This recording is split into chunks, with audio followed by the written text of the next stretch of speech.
আগে আমাদের রিলেশন ছিল, কিন্তু এখন এসব বিষয় নিয়ে আমি আর কথা বলতে চাই না, কারণ সবার একটা ব্যক্তিগত জীবন আছে।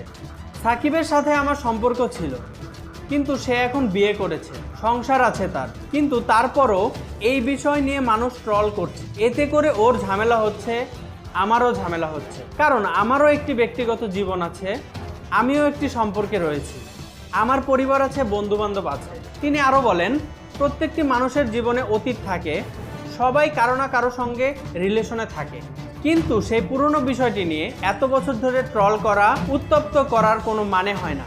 সাকিব ন্যাশনাল ফিগার, তাকে মানুষ সম্মান করেন, সবাইকে সবার শ্রদ্ধা করা উচিত। সেই জায়গা থেকে বলবো, এগুলো আসলেই করা উচিত নয়, এগুলো মেন্টাল টর্চার। আমিও কিন্তু মানুষ, আমারও আবেগ আছে, খারাপ লাগা আছে। সবাইকে বলবো, প্লিজ আপনারা এগুলো বন্ধ করুন। সাকিবের সাথে মিথিলার রিলেশনের ব্যাপারটা ছাড়াও আরও অনেক বিষয়